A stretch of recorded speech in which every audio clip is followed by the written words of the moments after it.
নমস্কাৰ এছপায়াৰ আছামৰ ইউটিউব চেনেললৈ আপোনালোক সকলোকে স্বাগতম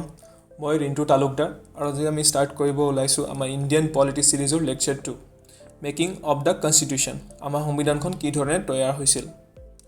এই ভিডিঅ'টো আমাৰ আসাম গভৰ্ণমেণ্টৰ সকলো এক্সামছবোৰৰ বাবে হেল্পফুল হ'ব বুলি মই আশা কৰিলোঁ আৰু মই যিমানখিনি পাৰোঁ এই সিৰিজটোৰ মাধ্যমেৰে আপোনালোকক পলিটিৰ কনচেপ্টবোৰ সিম্পলিফাইড ৱেত বুজাব ট্ৰাই কৰিম আৰু যোনে আমাৰ লেকচাৰ 1ৰ ভিডিঅ'টো চোৱা নাই আপোনালোকে আমাৰ ইণ্ডিয়ান পলিটি সিৰিজৰ প্লেলিষ্টত গৈ সেই ভিডিঅ'টো চাব পাৰিব সো নাও লেটস বিগিন সংবিধান বা কনষ্টিটিউশ্যন যেতিয়া আমি কনষ্টিটিউশ্যনৰ বিষয়ে পঢ়ো বা আলোচনা কৰোঁ তেতিয়া আমাৰ মনত এটা প্ৰশ্ন আহে যে কোনেনো প্ৰথমবাৰৰ বাবে এই আইডিয়াটো দিছিল যে আমাৰো এখন নিজৰ সংবিধান থাকিব লাগে বা আমি এখন নিজৰ সংবিধান গঠন কৰিব লাগে সো আপোনালোকৰ বহুসংখ্যক ষ্টুডেণ্টে সেই এনসাৰটো জানিব তেখেত হ'ল কোন MN. Roy for the first time gave the idea to create our own constitution in 1934 1934 ত এই আইডিয়াটো তেখেতে দিছিলে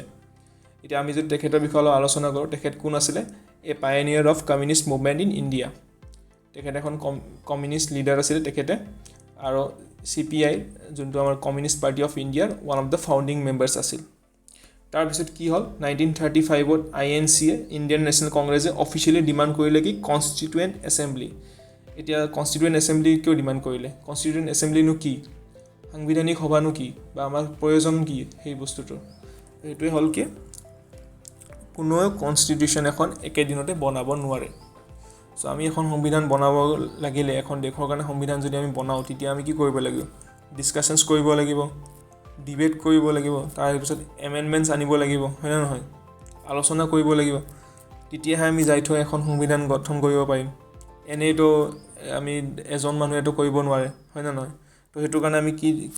ইণ্ডিয়ান নেশ্যনেল কংগ্ৰেছে কি ডিমাণ্ড কৰিলে কনষ্টিটুৱেণ্ট এছেম্বলি হ'ল তেতিয়া অগষ্ট অফাৰ আহিল 1940 কোনে দিছিলে অগষ্ট অফাৰ লৰ্ড লিনলিথগো তেখেতে সেই সময়ৰ ভাইচাৰে আছিল ইণ্ডিয়া সো তেখেতে কি কৰিলে অগষ্ট অফাৰৰ ডিমাণ্ডটো একচেপ্ট কৰি ল'লে কিন্তু ইন প্ৰিন্সিপাল টাৰ্মছ এটা যদি প্ৰিন্সিপাল টাৰ্মছ বুলি আমি চাব যাওঁ সাধাৰণ ভাষাত হ'ল কি যেতিয়া আপুনি আপোনাৰ বন্ধু এজনক পইচা ধাৰত দিয়ে তাৰপিছত যেতিয়া আপোনাৰ সেই পইচাখিনি প্ৰয়োজন হয় আৰু আপুনি পইচাখিনি খুজিব ধৰে তেতিয়া সেই বন্ধুজনে কয় যে পইচাখিনি আজি নিদিওঁ কালি দিম তাৰপিছত সেই কালি কেতিয়াও আহি নাপায় তো সেইটোৱে হ'ল কথা এই প্ৰিন্সিপাল টাৰ্মছ মানে হ'ল জাষ্ট মুখৰ কথা একো ফৰ্মেলাইজড হোৱা নাই চব ইনফৰ্মেল কথা তো সেই বস্তুখিনি ফৰ্মেলাইজ কৰিবৰ কাৰণে কোনে আহিছিলে ক্ৰিপছ মিছন কাৰ নামত দিয়া হৈছে নামটো ছাৰ ষ্টেপাৰ্ট ক্ৰিপছ 1942ত আহিছিলে এই ফৰ্মেলাইজ কৰিবৰ কাৰণে যে ডিমাণ্ডটো অন পেপাৰ ফৰ্মুলাইজ কৰিম বুলি আহিছোঁ যে কনষ্টিটিউণ্ট এছেম্বলি দিয়া হ'ব কিন্তু কেতিয়া দিয়া হ'ব ৱাৰৰ পিছত এতিয়া ৱাৰ চলি আছিলে কি ৱৰ্ল্ড ৱাৰ 2 চলি আছিলে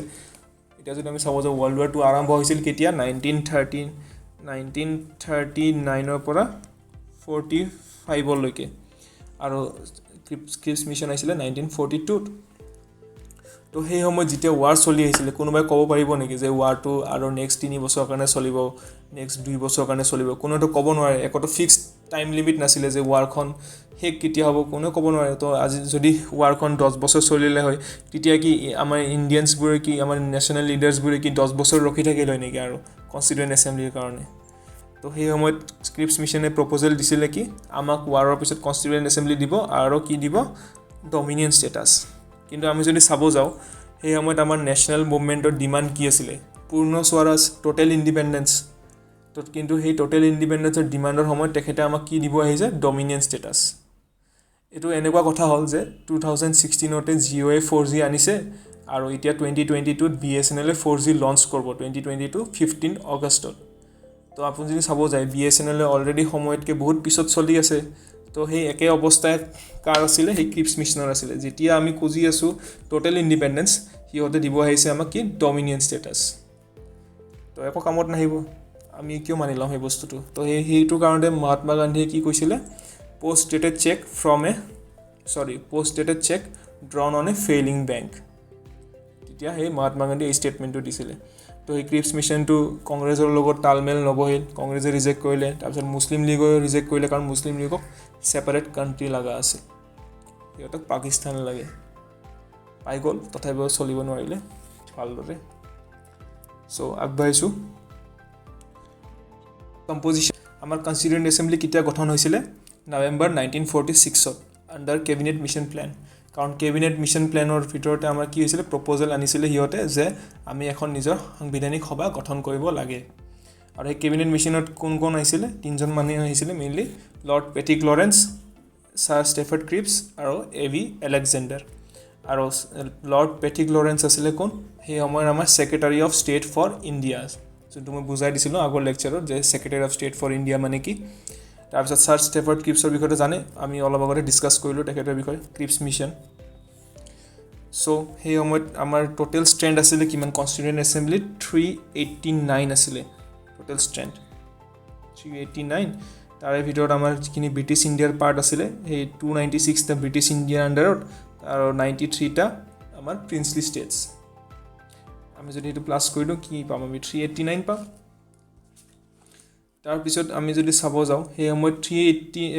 296টাৰ পৰা ভিতৰতো আৰু যিখিনি 292টা আছিলে 296টাৰ ভিতৰতো 292টা আছিলে ক'ৰ আমাৰ 11টা গভৰ্ণাৰ্ছ প্ৰভিন্সেছ আছিলে 11টা গভৰ্ণাৰ্ছৰ প্ৰভিন্স আছিলে সেই তাৰে পৰা এই 292টা মেম্বাৰ্ছ আছিলে আৰু বাকীকেইটা যি আছিলে বাকী 4টা আছিলে ক'ৰ পৰা চিফ কমিশ্যনাৰ্ছৰ প্ৰভিন্সৰ পৰা বাকী 4টা চিফ কমিশ্যনাৰ্ছৰ প্ৰভিন্সৰ পৰা এতিয়া চিফ কমিশ্যনাৰ্ছৰ প্ৰভিন্স বুলি যদি ক'ব যাওঁ সেইটো কি হয় LG ৰুল নাথাকে মানে লিউটেনেণ্ট গভৰ্ণৰৰ পাৱাৰ নাথাকে তাতে লিউটেনেণ্ট গভৰ্ণৰে এডমিনিষ্ট্ৰেট নকৰে তো সেইটোৰ কাৰণে ইয়াক কি কোৱা হয় সেইখিনি এৰিয়াক চিফ কমিশ্যনাৰ্ছ প্ৰভিন্স বুলি কোৱা হয় আৰু বাকী গভৰ্ণৰ্ছৰ এৰিয়াত LG ৰুলটো থাকে হ'ল আৰু সেই সময়ত ছিটটো কি হিচাপত এলট কৰিছিলে আমাৰ 10 লাখ মানুহৰ মাজত এটা ছিট দিছিলে মানে এটা কনষ্টিটিউৱেণ্ট এছেম্বলিৰ ছিট দিয়া আছিল 10 লাখ মানুহৰ মাজত ইন টাৰ্মছ অফ পপুলেশ্যন ছিটবিলাক ভগাইতো তো সেইটো কাৰণে 10 লাখ মানুহৰ মাজত এটা ছিট আৰু সেই সময়ত মেম্বাৰ্ছবোৰ ইনডাইৰেক্টলি ইলেক্ট হৈছিল কাৰণ ডাইৰেক্ট ইলেকশ্যনটো পতা নাছিলে কাৰণ সাধাৰণ মানুহৰ তাতে ভোটিং ৰাইটছ নাছিল তেতিয়া অলপ লিমিটেড ফ্ৰেঞ্চাইজ ছিষ্টেমটো আছিল মই বুজাম সেইটো কি তো সেই সময়ত কি আছিলে আমাৰ ইনডাইৰেক্টলি ইলেক্ট হৈছিলে কাৰণ আৰু সিহঁতক ইলেক্ট কোনে কৰিছিলে প্ৰভিন্সিয়েল এছেম্বলিত যোনবিলাকে ইলেক্ট হৈ আহিছে সিহঁতে ভোট দিছিলে ভোট দি কিনে আমাৰ কনষ্টিটিউৱেণ্ট এছেম্বলিত পঠাইছিল জিকাই পিনে আৰু সিহঁতে নিজে কিন্তু লিমিটেড ফ্ৰেঞ্চাইজত ইলেক্ট হৈছিলে মানে লিমিটেড ফ্ৰেঞ্চাইজ যদি ক'ব যাওঁ ছেপাৰেট ইলেক্টৰেট ছিষ্টেম আছিলে মুছলিমবিলাকে মুছলিমক ভোট দিলে শিখবিলাকে শিখক ভোট দিলে এংলো ইণ্ডিয়ান খ্ৰীষ্টিয়ান চ' চবৰে নিজা নিজা ছেপাৰেট ইলেক্টৰেট আছিলে আৰু বাকী যিখিনি বাকী থাকিল জেনেৰেল ছিটছখিনি তাতে কি আছিলে যাৰ বেছি প্ৰপাৰ্টি আছে যাৰ বেছি যোনে বেছি টেক্স পে' কৰে যাৰ বেছি এডুকেশ্যন আছে অকল সিহঁতেহে ভোট দিব পাৰিছিল মানে অনলি ইনফ্লুৱেঞ্চিয়েল মানুহ কিছুমানকহে ভোটিং ৰাইটছ আছিলে আমাৰ আজিৰ ডেটৰ নিচিনা নাছিলে যে ইউনিভাৰ্চেল এডাল্ট ফ্ৰেঞ্চাইজ যে 18 বছৰত যোনে হ'ল 18 বছৰৰ ওপৰত হ'লে যে ভোট দিব পাৰিব তেনেকুৱা ছিষ্টেম একো নাছিল সেইখিনি কথা মই আগৰ ক্লাছত ভালদৰে বুজাই দিয়া হৈছে এইখিনি বস্তু তো সেই সময়ত কনষ্টিটিউৱেণ্ট এছেম্বলিৰ গঠন হৈছিলে কেতিয়া ইলেকশ্যনটো হৈছিলে কেতিয়া অগষ্ট 1946ত আৰু তেতিয়া এই কনষ্টিটিউৱেণ্ট এছেম্বলিত আমাৰ যিখিনি প্ৰিন্সলি ষ্টেটছৰ মানুহ আছিলে সিহঁতে পাৰ্ট লোৱা নাছিলে অলৰেডি এনেও প্ৰিন্সলি ষ্টেটছৰ যিখিনি ৰিপ্ৰেজেণ্টেটিভ আছিল সেইখিনি নমিনেটেড আছিল সিহঁতে ইলেক্টেড নহয় নমিনেটেড মানে সিহঁতৰ যিখিনি হেড অফ প্ৰিন্সলি ষ্টেট আছিলে মানে ৰজা বা ৰাজকুমাৰ যোনে সেই এৰিয়াটো ৰুল কৰিছিলে তো সেইটো হেডে কেইটামান মানুহৰ নাম ৰিকমেণ্ড কৰি পিনে নমিনেট কৰা আছিল তো সিহঁতে 1946ত কনষ্টিটিউৱেণ্ট এছেম্বলিৰ পাৰ্ট হোৱা নাছিল আৰু যেতিয়া ইলেকশ্যনটো হ'ল অগষ্ট 1946ত কনষ্টিটিউৱেণ্ট এছেম্বলিৰ কাৰণে সেই সময়ত কংগ্ৰেছে জিকিছিল 208 কংগ্ৰেছে 208টা ছিটছ পাইছিলে 208 কংগ্ৰেছে 208টা ছিটছ পাইছিলে আৰু মুছলিম লীগে 73টা সেই সময়ত কংগ্ৰেছৰ আচ্ছে দিন চলি আছিল তো সেইটো কাৰণে 208টা ছিট পাইছিল আৰু বাকী 15টামান চাগে ইণ্ডিপেণ্ডেণ্ট ছিটছ আছিল হ'ল ইমান বেছি এইখিনি ফিগাৰ্ছ ইম্পৰ্টেণ্ট নহয় ছিটছবিলাক এনে জাষ্ট জানি থৈ দিলে হ'ল চ' আগবাঢ়িছোঁ working of the constituent assembly এতিয়া কনষ্টিটিউৱেণ্ট এছেম্বলি ৱৰ্কিং কেনেকুৱা আছিল ফাংচনিংবোৰ কেনেকুৱা সেইটো আমি অলপ ষ্টাডি কৰোঁ প্ৰথম মিটিং কেতিয়া হৈছিলে ফেক্চুৱেল কুৱেশ্যন এইটো প্ৰথম মিটিং হৈছিলে ডিচেম্বৰ 9, 1946 আৰু সেই সময়ত মুছলিম লীগে বয়কট কৰিছিলে আৰু মুছলিম লীগে কি কাৰণত বয়কট কৰিছে সেইটো আমি পলিটিকেল ক্লাছত ডিটেইলছত নপঢ়োঁ আমি আমাৰ মডাৰ্ণ ইণ্ডিয়ান হিষ্ট্ৰী ক্লাছত ভালদৰে পঢ়িম আৰু সেই সময়ত আমাৰ ডক্টৰ সচিদানন্দ সিনহা আছিলে কি temporary president of the assembly তাৰে পিছতে কেইদিনমান পিছতে আমাৰ ডক্টৰ ৰাজেন্দ্ৰ প্ৰসাদক এজ এ প্ৰেছিডেণ্ট ইলেক্ট কৰা হ'ল এছেম্বলিৰ আৰু সেই সময়ত ভাইচ প্ৰেছিডেণ্ট দুটা আছিলে ভাইচ প্ৰেছিডেণ্ট এটা হ'ল H.C. মুখাৰ্জী H.C. মুখাৰ্জী আৰু এটা হ'ল V.T. কৃষ্ণমাচাৰী দুটা ভাইচ প্ৰেচিডেণ্টছ আছিল অবজেক্টিভছ ৰিজলিউশ্যন পণ্ডিত জৱাহৰলাল নেহৰুৱে 13 ডিচেম্বৰ 1946ত কনষ্টিটুৱেণ্ট এছেম্বলিত অবজেক্টিভ ৰিজলিউশ্যন প্ৰেজেণ্ট কৰিছিল আৰু আমি যদি সাধাৰণ ভাষাত চাব যাওঁ অবজেক্টিভ ৰিজলিউশ্যনছ মানে হ'ল যে কেইটামান পইণ্ট দিছিলে তেখেতে প্ৰায় 8টামান পইণ্ট দিছিলে আৰু সেই 8টামান পইণ্টত কেইটামান টপিকছৰ ওপৰত ডিছকাছ কৰিছিলে কেইটামান ৱৰ্ডছৰ ওপৰত ডিছকাছ কৰিছিলে আৰু সেই ৱৰ্ডছখিনি আমাৰ কনষ্টিটিউশ্যনত এড কৰা হ'ল আৰু সেই যিখিনি তেখেতে পইণ্ট দিছিলে সেই পইণ্টকেইটা as a road map use কৰি আমাৰ কনষ্টিটিউশ্যনত আমি ইনক্লুড কৰিলোঁ কি ধৰণে আমাৰ কনষ্টিটিউশ্যনেল ষ্ট্ৰাকচাৰটো কি ধৰণে হ'ব লাগে বা কিছুমান ফিল'চফিকেল ডাইমেনশ্যনছো তাতে কোৱা হৈছিলে এক্সপ্ল'ৰ কৰা হৈছিলে চ' তেনেকুৱা এতিয়া আপোনালোকে যদি অবজেক্টিভ ৰিজলিউশ্যনছখিনি ডিটেইলছত পঢ়িব বিচাৰে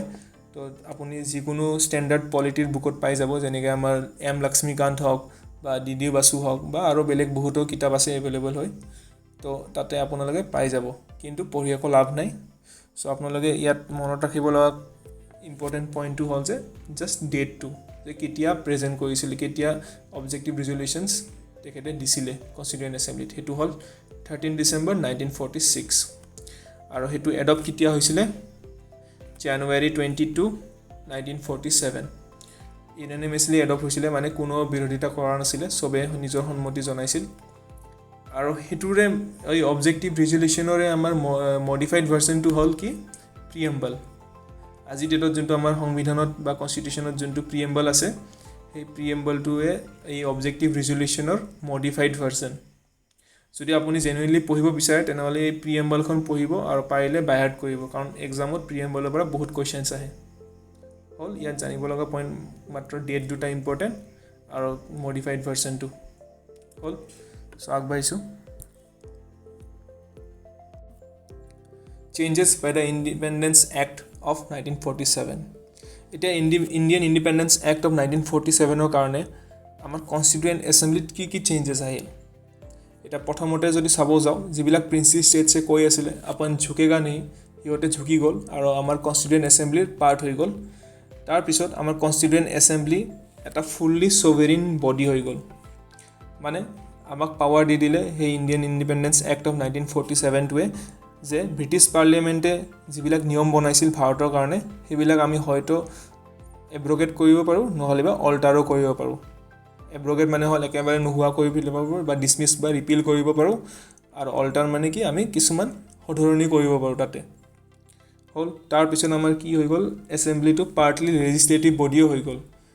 আমি মানে নিজৰ কাৰণে কিছুমান ৰুলছ এণ্ড ৰেগুলেশ্যনছো বনাব পাৰোঁ এতিয়া কনষ্টিটুৱেণ্ট এছেম্বলিতে আৰু যেতিয়া আমি কনষ্টিটুৱেণ্ট এছেম্বলিত ৰুলছ এণ্ড ৰেগুলেশ্যনছ বনাওঁ তেতিয়া সেইটোক আমি কি কওঁ সেই সময়ত সেইটো বস্তুটো কি কয় লেজিছলেটিভ বডি বুলি কয় আৰু যেতিয়া সেই কনষ্টিটুৱেণ্ট এছেম্বলিৰ ভিতৰতে সাংবিধানিক প্ৰভিজনৰ বিষয়ে আলোচনা হৈ থাকে কনষ্টিটিউশ্যনৰ মেকিঙৰ ওপৰত আলোচনা হৈ থাকে সেই বডিটো কি কোৱা হয় কনষ্টিটুৱেণ্ট বডি আৰু কনষ্টিটুৱেণ্ট বডিৰ মিটিং থাকিলে ডক্টৰ ৰাজেন্দ্ৰ প্ৰসাদে প্ৰিচাইড কৰে তাৰে পিছত লেজিছলেটিভ বডিৰ মিটিং থাকিলে জি.ভি. মাভলাংকাৰে প্ৰিচাইড কৰে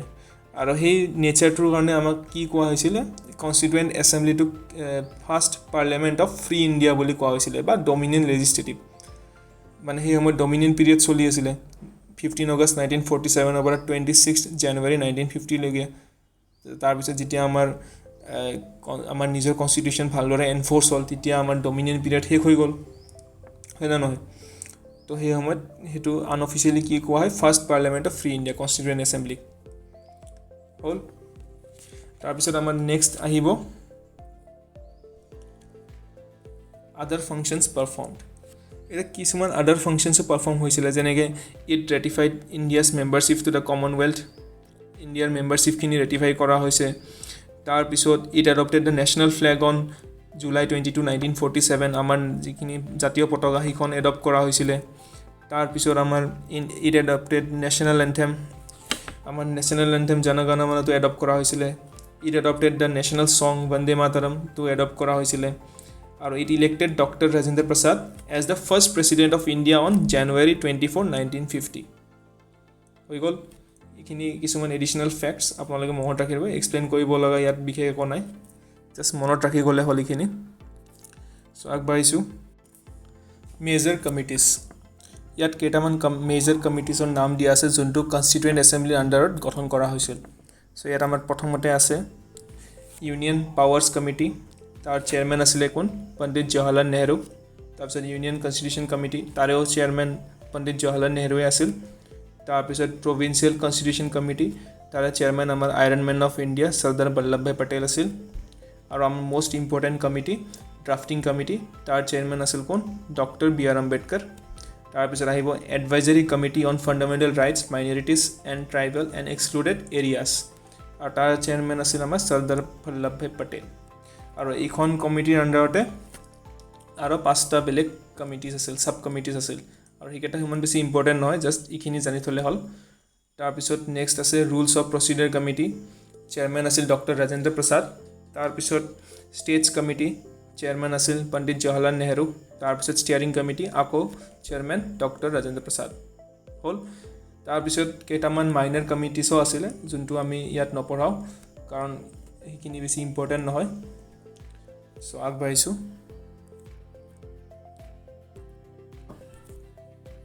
এতিয়া হ'ল ড্ৰাফটিং কমিটি যিমান কেইটা কমিটি আছে সবতকৈ বেছি যদি আমি ক'ব যাওঁ যদি যোনটো বেছি ইম্পৰ্টেণ্ট সেইটো হ'ল ড্ৰাফটিং কমিটি এইটো কেতিয়া ফৰ্ম হৈছিলে অগষ্ট 29, 1947 আৰু এই ড্ৰাফটিং কমিটিৰ চেয়াৰমেন কোন আছিলে ডক্টৰ বি আৰ আম্বেদকাৰ আপোনালোকে সকলোৱে জানে ডক্টৰ বি আৰ আম্বেদকাৰ কোন সো মই বিশেষ ক'ব লগা নাই ৰিচেণ্টলি তেখেতৰ জয়ন্তী গ'ল 14 এপ্ৰিলত আম্বেদকাৰ জয়ন্তী আমি পালন কৰোঁ তো সেই বি আৰ আম্বেদকাৰ আছিলে কি চেয়াৰমেন তাৰপিছত এন গোপালাস্বামী আয়াংগাৰ মেম্বাৰ আছিলে ৰাধে কৃষ্ণস্বামী আয়াৰ মেম্বাৰ আছিলে ডক্টৰ কে এম মিনচি মেম্বাৰ আছিলে সৈয়দ মোহাম্মদ সাদুল্লাহ মেম্বাৰ আছিলে এন মাধৱ ৰাও মেম্বাৰ আছিলে টি কৃষ্ণমাচাৰ্য মেম্বাৰ আছিলে তো এইকেইটা আছিল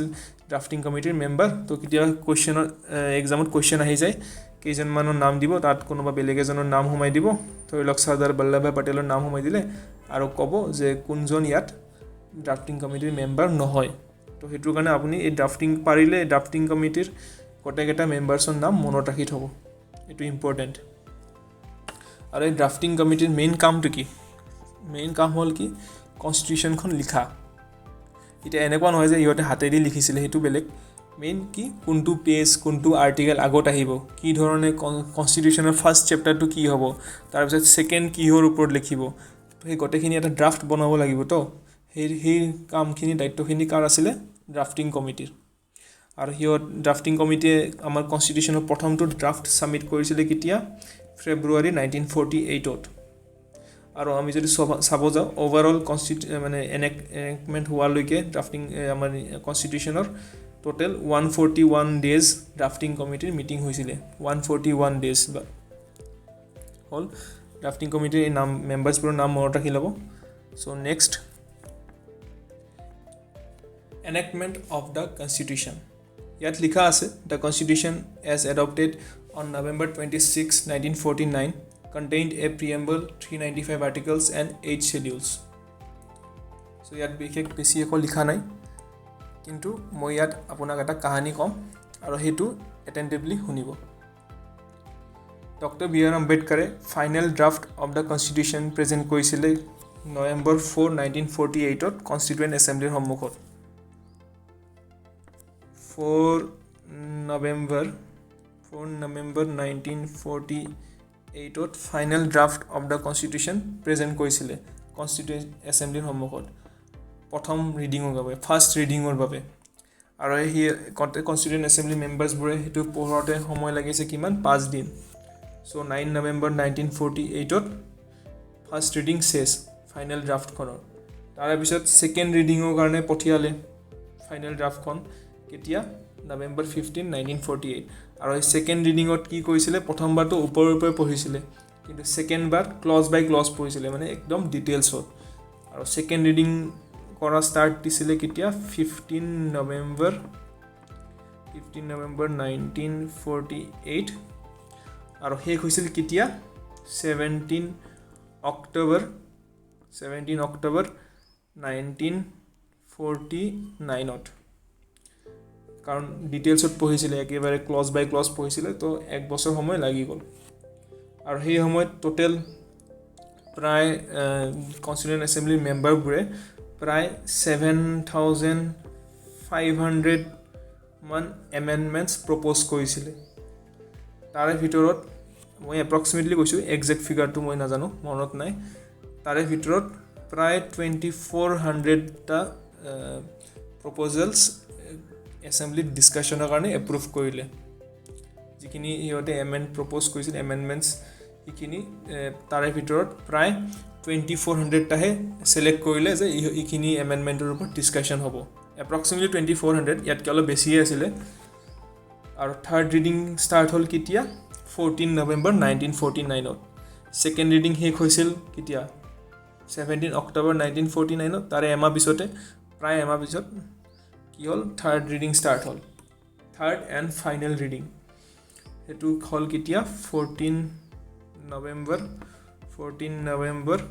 1949ত। আৰু সেই ৰিডিংটো শেষ হৈছিল কেতিয়া? আমাৰ 26 নৱেম্বৰ 1949। সেইটো আমি চবেই জানো, ইয়াত লিখাও আছে। 26 নৱেম্বৰ 1949তে আমাৰ কি হৈছিলে? ইণ্ডিয়ান কনষ্টিটিউশ্যনটো এনেক্ট হৈছিলে। এইটো বহুতবাৰ এক্সামত কুৱেশ্যনো আহিছে এইটোৰ ওপৰত। বহুতে যোনে ভালদৰে পঢ়া নাই সিহঁতে 26 জানুৱাৰী 1950 লিখি থৈ আহে। তো তেনেকৈ লিখিলে নহ'ব। সেই সময়তে আমি কি কৰিলোঁ? আমি দ্য পিপল অফ ইণ্ডিয়াই কি কৰিলে? The people of India in the constituent assembly adopted, enacted and gave to themselves this constitution. এই কনষ্টিটিউয়েণ্ট এছেম্বলিত আমি কি কৰিলোঁ? আমি নিজে নিজৰ সংবিধানখন এডপ্ট কৰিলোঁ, এনেক্ট কৰিলোঁ, আৰু নিজে আমাৰ ভাৰতৰ নাগৰিকে নিজকে এখন নিজৰ সংবিধান দি দিলে। হ'ল। তাৰপিছত B.R. আম্বেদকাৰে সেই সময়ত কি আছিলে? আমাৰ ল মিনিষ্টাৰ আছিলে। তেখেতে প্ৰথমজন ল মিনিষ্টাৰ ইণ্ডিপেণ্ডেণ্ট ইণ্ডিয়াৰ। আৰু তেখেতক কি কোৱা হয়? আমাৰ father of the constitution of India বুলিও কোৱা হয়। বা আন এটা ভাষাত যদি চাব যাওঁ, মডাৰ্ণ মানুহ, তেখেতক মডাৰ্ণ মানুহ বুলিও কোৱা হয়। এতিয়া আপোনালোকে কিছুমানে জানে যে মনুস্মৃতি এখন কিতাপ আছিলে আমাৰ হিন্দু ধৰ্মৰ লগত related, type of rule book, যে সমাজত কি ধৰণে চলিব লাগে, কেনেকৈ কি নিয়ম কানুন মানি চলিব লাগে। তো তেনেকুৱা এখন কিতাপ আছিলে। এতিয়া সেইটোৰ ৰিলেভেঞ্চ কিমান আছে সেইটো মই নাজানো আজিৰ ডেটত। কিন্তু B.R. আম্বেদকাৰক কি কোৱা হয়? মডাৰ্ণ মানুহ। হ'ল। এতিয়া নেক্সট আহিব আমাৰ এনফৰ্চমেণ্ট অফ দ্য কনষ্টিটিউশ্যন। এতিয়া আমি সকলোৱে জানো যে ভাৰতত আমাৰ সংবিধান কেতিয়া লাগু হৈছিল? 26 জানুৱাৰী 1950ত। কিন্তু কিছুমান প্ৰভিজনছ নৱেম্বৰ 26, 1949তে লাগু হৈ গৈছিল। যেনেকুৱা আমাৰ চিটিজেনশ্বিপৰ লগত ৰিলেটেড প্ৰভিজনছবোৰ, ইলেকশ্যনৰ লগত ৰিলেটেড প্ৰভিজনছবোৰ, সেইবিলাক 26 নৱেম্বৰ 1949তে লাগু হৈ গৈছিল। চিটিজেনশ্বিপ যদি চাব যাওঁ, আমাৰ আৰ্টিকেল 5ৰ পৰা 11লৈকে চিটিজেনশ্বিপৰ কাভাৰ হৈ যায়। তো তাৰপিছত কি হ'ল? আমাৰ মেজৰ পাৰ্টখিনিৰ পিছত কি হ'ল? 26 জানুৱাৰী 1950ত লাগু হ'ল। কিছুমান প্ৰভিজন 26 নৱেম্বৰ 1949ত হৈ গ'ল। চিটিজেনশ্বিপ বা ইলেকশ্যনৰ লগত ৰিলেটেড কিছুমান প্ৰভিজনছ আছে। বাকী 26 জানুৱাৰী 1950ত লাগু হ'ল। এতিয়া এই 26 জানুৱাৰীটো কি কাৰণত ছিলেক্ট কৰা হ'ল স্পেচিফিকেলি? তাৰ কাৰণটোৱে হ'ল যে 1929ত যেতিয়া লাহোৰ ছেশ্যন হৈছিলে, তেতিয়া এইটো পূৰ্ণ স্বৰাজৰ কথাটো তাতে আলোচনা কৰা হৈছিলে, ৰিজলিউশ্যনত অনা হৈছিলে সিহঁতৰ। আৰু সেই হিচাপত পূৰ্ণ স্বৰাজ কেতিয়া চেলিব্ৰেট কৰিছিলে? 26 জানুৱাৰী 1930ত। দ্য ডেট ৱাজ চ'জেন বিকজ পূৰ্ণ Swaraj day was celebrated on 26 জানুৱাৰী 1930। হ'ল। তো সেইটোৰ কাৰণে আমি এমাহমান 2 মাহমান ৰখাৰ কাৰণে কি হ'ল? 26 জানুৱাৰীত আমি ডেটটো ছিলেক্ট কৰিলোঁ। কাৰণ কনষ্টিটিউশ্যনটো আমাৰ ৰেডি হৈয়ে গৈছিল 26 নৱেম্বৰ 1949ত। জাষ্ট এইটো ডেটটোত আমি চেলিব্ৰেট কৰিবৰ কাৰণে অলপ ৱেইট কৰিলোঁ। তাৰপিছত কি হ'ল? ফাইনেল পইণ্টটো দিয়া আছে কি? Government of India act 1935 ৰিপিল্ড। এতিয়া মই আগৰ লেকচাৰটোত কোৱা হৈছিল যে গভৰ্ণমেণ্ট অফ ইণ্ডিয়ানো কি আছিল আৰু এইটো এক্টটোৰ ইম্পৰ্টেঞ্চ কিয় আছিলে। আৰু এবাৰ কৈ দিছোঁ যে গভৰ্ণমেণ্ট অফ ইণ্ডিয়া এক্ট 1935 আমাৰ ইণ্ডিয়াৰ যদি পলিটি আমি চাব যাওঁ বা আমাৰ এডমিনিষ্ট্ৰেটিভ ছিষ্টেমত চাব যাওঁ, ইয়াৰে বহুখিনি কণ্ট্ৰিবিউশ্যন আছে ইয়াৰ। কাৰণ এতিয়াও যদি আমি চাব, অলমষ্ট 60% এই গভৰ্ণমেণ্ট অফ ইণ্ডিয়া এক্টৰ পৰাই লোৱা হৈছে আমাৰ ইণ্ডিয়ান কনষ্টিটিউশ্যনৰ। এনেকুৱা নহয় যে একেবাৰে পুৰা কপি পেষ্ট মাৰিছে, অলপ অলপ চেঞ্জেছ কৰি, কিন্তু মেইন বস্তুখিনি একেই আছে। গভৰ্ণমেণ্ট অফ ইণ্ডিয়া এক্ট 1935 যি বস্তু আছিলে সেইখিনি তাৰে 60% মান বস্তু আমাৰ ইণ্ডিয়ান কনষ্টিটিউশ্যনত আছে। হ'ল আৰু সেই গভৰ্ণমেণ্ট অফ ইণ্ডিয়া এক্টটো ৰিপিল কৰা বুলি যে দিলে মই অলপ আগতে কৈছিলোঁ যে ডমিনিয়ন পিৰিয়ড চলি আছিলে 15 আগষ্ট 1947 পৰা কেতিয়ালৈকে 26 jan 1950 লৈকে ডমিনিয়ন পিৰিয়ড এই যে 15 আগষ্ট 1947 আমি ইণ্ডিপেণ্ডেঞ্চ পালোঁ তাৰপিছত 26 জানুৱাৰী 1950 আমাৰ কনষ্টিটিউশ্যন লাগু হ'ল এই মাজৰ সময়খিনিত কি ইণ্ডিয়াত নিয়ম কানুন নোহোৱাকৈ চলিছিল নেকি নিয়ম কানুন নোহোৱাকৈতো দেশ চলিব নোৱাৰে হয় না নহয় সেই সময়তো কিছুমান ক্ৰাইম হৈছিলে মানুহৰ অসুবিধা হৈছিলে তো সিহঁতকতো কিছুমান ল এণ্ড অৰ্ডাৰৰ কথা আছিলে তো সেই সময়ত কাম চলাবৰ কাৰণে আমি কি কৰিছিলোঁ এই গভৰ্ণমেণ্ট অফ ইণ্ডিয়া এক্ট 1935টো ইউজ কৰি আছিলোঁ যেতিয়াই আমাৰ নিজৰ সংবিধান লাগু হৈ গ'ল তো automatically government of India act 1935টো ৰিপিল হৈ গ'ল মানে নোহোৱা হৈ গ'ল কামত নোহোৱা হৈ গ'ল চ' সেইখিনিয়ে কথা তো নেক্সট আমি চাওঁ ইম্পৰ্টেণ্ট ফেক্টছ ইয়াত কিছুমান ইম্পৰ্টেণ্ট ফেক্টছ দিয়া হৈছে আপুনি যদি বিচাৰে এই ভিডিঅ'টো পজ কৰি আপুনি পঢ়িব পাৰে বা নহ'লে আমাৰ এই ভিডিঅ'টোৰ PDF আমাৰ টেলিগ্ৰাম চেনেলত পাই যাব আৰু টেলিগ্ৰাম চেনেলৰ লিংকটো আমাৰ ভিডিঅ'ৰ ডেছক্ৰিপশ্যনত দিয়া হৈছে চ' ইয়াত প্ৰথমটো ফেক্ট দিয়া আছে elephant was adopted as the symbol of the constituent assembly সাংবিধানিক সভাৰ চিহ্ন হিচাপত প্ৰতীক হিচাপত কাক ইউজ কৰা হৈছিলে হাতীক এলিফেণ্ট তাৰপিছত ছেকেণ্ড পইণ্ট দিয়া আছে sir BN Rao was appointed as the constitutional adviser to the constituent assembly so' he was appointed as the constitutional adviser তেখেতক এপইণ্ট কৰা হৈছিলে এজ এন এডভাইজাৰ বা লিগেল এডভাইজাৰ বুলি ক'লে ভুল নহয় তাৰপিছত থাৰ্ড দিয়া আছে HBR Ayyangar was the secretary to the constituent assembly তেখেতে ছেক্ৰেটাৰী আছিলে কনষ্টিটুৱেণ্ট এছেম্বলিৰ তাৰপিছত ফ'ৰ্থ পইণ্ট দিয়া আছে SN Mukherjee was the chief draftsman of the constitution in the constituent assembly chief draftsman asile tekhet ei namtu bahut beshi important prem bihari narayan raizada so who was he tekhete kon asil calligrapher of the indian constitution tekhete nijor hatere likhisile tar pisot ahil kon nandlal bose and biohar ram manohar sinha so ihot dujone kon asil te ihote বিউটিফিকেশ্যন আৰু ডেকৰেশ্যনৰ কাম কৰিছিলে original version of the কনষ্টিটিউশ্যনত artist আছিলে basically আৰু ইহঁতে আহিছিল ক'ৰ পৰা শান্তি নিকেতনৰ পৰা আমাৰ ৰবীন্দ্ৰনাথ টেগৰে স্থাপন কৰা স্কুলখনৰ পৰা আৰু আমাৰ Hindi version of the constitution লিখিছিলে কোন বসন্ত কৃষ্ণ বৈদ্য হিন্দী ভাৰ্চন লিখিছিলে এইটো নামো ইম্পৰ্টেণ্ট এক্সামত কেতিয়াবা কুৱেশ্যন আহি যাব যে who had written the Hindi version of Indian constitution so' এনেকুৱা আহি যাব পাৰে এখেতে প্ৰেম বিহাৰী নাৰায়ণ ৰায়দাদা ইংলিছ আছিলে আৰু হিন্দী ভাৰ্চন লিখিছিলে কোনে বসন্ত কৃষ্ণ বৈদ্য চ' আজিৰ ভিডিঅ'টো এইখিনিয়ে আমি নেক্সট ক্লাছত আৰম্ভ কৰিম চেলিয়েণ্ট ফিচাৰ্ছ অফ ইণ্ডিয়ান কনষ্টিটিউশ্যন আৰু যদি আপুনি ভাবে যে এই ভিডিঅ'টো আপোনাৰ কাৰণে হেল্পফুল হৈছে বা ইনফৰ্মেটিভ হৈছে তো কাইণ্ডলি আমাক ছাপৰ্ট কৰি দিয়ক লাইক বাটনটো টিপি দিয়ক শ্বেয়াৰ কৰক আপোনাৰ ফ্ৰেণ্ডছৰ লগত আৰু সেই ৰঙা ছাবস্ক্ৰাইব বাটনটো গ্ৰে কৰি দিয়ক so' that's all for today thank you আৰু ইয়াত আপোনাৰ লেখা আছে যে download PDF of this video' আমাৰ এই ভিডিঅ'টোৰ PDF পাই যাব আমাৰ টেলিগ্ৰাম চেনেলত আৰু লিংকটো ডেছক্ৰিপশ্যনত দিয়া হৈছে so' thank you and happy learning